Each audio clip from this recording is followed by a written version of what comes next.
Sejumlah orang, termasuk pejabat, mengaku sudah mendapatkan vaksin Nusantara.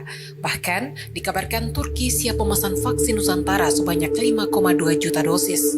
Kabar ini pun menjadi sorotan publik. Mereka lantas mempertanyakan bagaimana cara mendapatkan vaksin Nusantara. Menanggapi pemberitaan yang beredar, juru bicara vaksinasi COVID-19 dari Kementerian Kesehatan Siti Nadia Tarmizi akhirnya buka suara. Kemenkes menegaskan vaksin Nusantara dapat diakses oleh masyarakat dalam bentuk pelayanan berbasis penelitian secara terbatas. Penelitian tersebut berdasarkan nota kesepahaman atau MOU antara Kementerian Kesehatan bersama dengan Badan Pengawasan Obat dan Makanan atau BPOM dan TNI Angkatan Darat pada April lalu. Masyarakat yang menginginkan vaksin Nusantara atas keinginan pribadi nantinya akan diberikan penjelasan terkait manfaat hingga efek sampingnya oleh pihak peneliti. Kemudian, jika pasien tersebut setuju, maka vaksin Nusantara baru dapat diberikan atas persetujuan pasien yang bersangkutan. Namun meski Kementerian Kesehatan mempersilahkan masyarakat untuk menggunakan vaksin Nusantara, saat ini vaksin besutan dokter terawan itu belum dapat izin penggunaan oleh BPOM.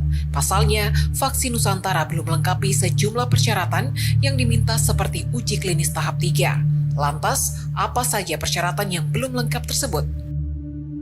Kepala Badan Pengawasan Obat dan Makanan Penny Kalukito mengungkapkan alasan BPOM belum izinkan uji klinis lanjutan untuk vaksin Nusantara.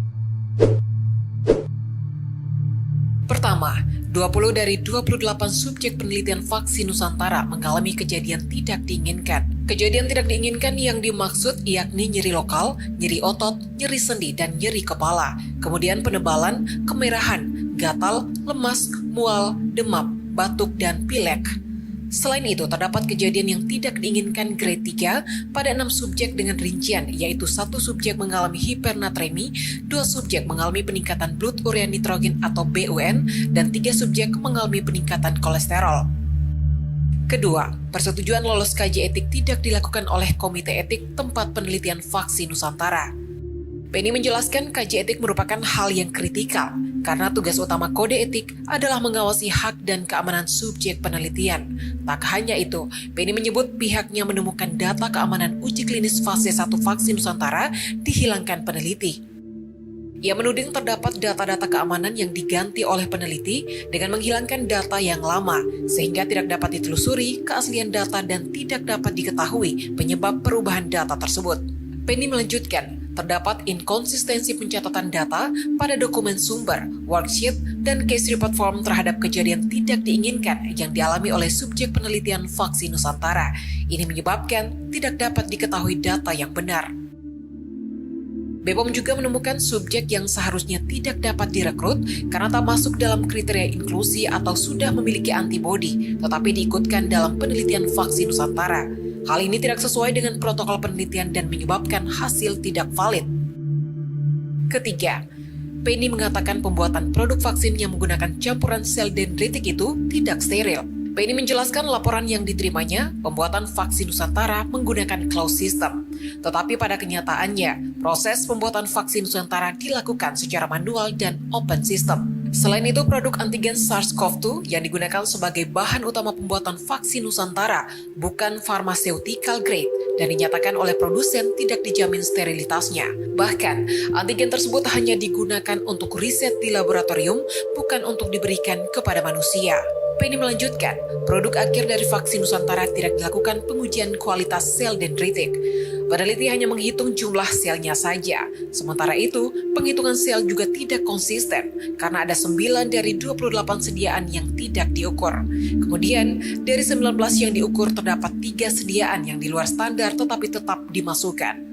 Keempat, Penny menyebut metode pengujian vaksin Nusantara tidak dilakukan validasi dan standarisasi sebelum pelaksanaan penelitian. Peneliti vaksin Nusantara juga hanya menyerahkan hasil dengan 2 macam pengujian menggunakan alat yang berbeda dan hasil yang berbeda.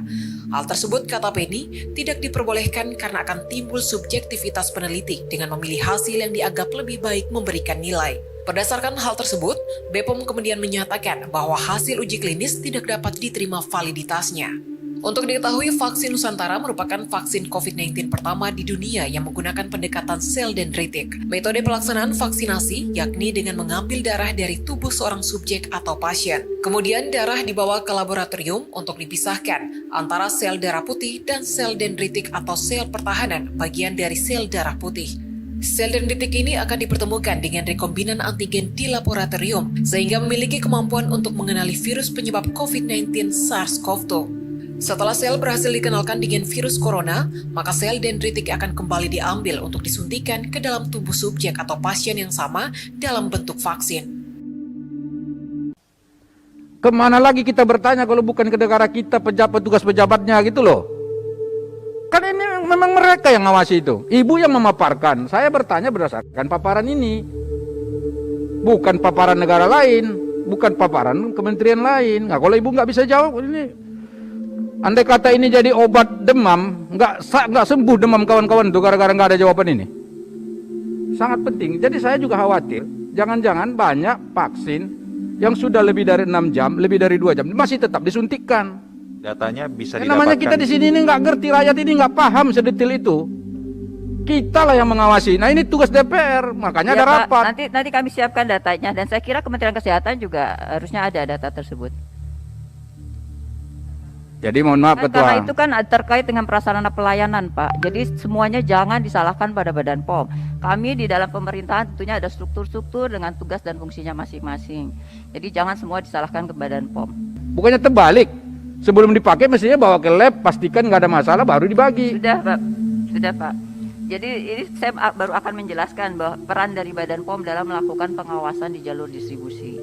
Jadi Badan POM juga secara sampling berdasarkan statistik dan resiko juga melakukan pengambilan sampling dan pengujian untuk tadi melihat dari mutu vaksin sampai dengan di titik akan diberikan pada masyarakat, apakah itu di fasilitas pelayanan kefarmasian, di dinas-dinas penyimpanan maupun juga sampai ke titik di puskesmas. Itu dilakukan oleh UPT Badan POM, balai-balai POM dilakukan dan sampai dengan saat ini saya kira belum ada.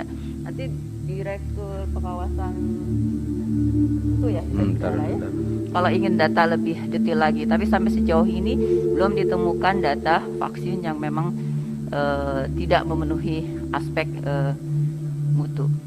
Tadi itu Ketua, Ya, makanya Mas saya Saleh, kan minta itu pertanyaan kita tuh satu-satu itu dijawab. Misalnya tadi yang soal KIPI, berapa orang yang meninggal? Ibu nggak jawab nih. Oh, ya, Orang Pak. masyarakat banyak yang bilang kalau anaknya ada satu orang tuh yang nuntut loh. Ya kan, yang mengaku setelah di otopsi, malah dia mengatakan hasil otopsinya aja nggak bisa ada keputusan apa-apa. Menuntut dia. Malah mereka keluarganya menganggap ini karena vaksin. Ibu jelasin yang begitu. Kenapa misalnya tidak ditentukan seperti itu? Hasil otopsi bagaimana jawabnya? Masa negara diam? Rakyatnya bertanya diam negara. Mana boleh? Negara harus kasih perlindungan ke rakyat ini. Minimal perlindungannya dalam bentuk jawaban. Ini kan Ibu Penny dari tadi menjelaskannya kayak slow-slow apa begitu tuh. Ini bukan slow-slow, ini penting soal vaksin ini. Ya enggak? Jadi termasuk juga yang pertanyaan saya tadi, yang soal apa tadi yang kedua yang barusan dijawab itu kan jumlah dan seterusnya itu kan belum ada keterangannya. Boleh saya jawab sekarang, Pak? Ya silakan nggak apa-apa, cuman Ibu jangan langsung loncat sana loncat sini. Ya enggak? Kita butuh jawaban ini. Nanti kalau enggak saya ulangi lagi pertanyaan saya Ketua. Terima kasih.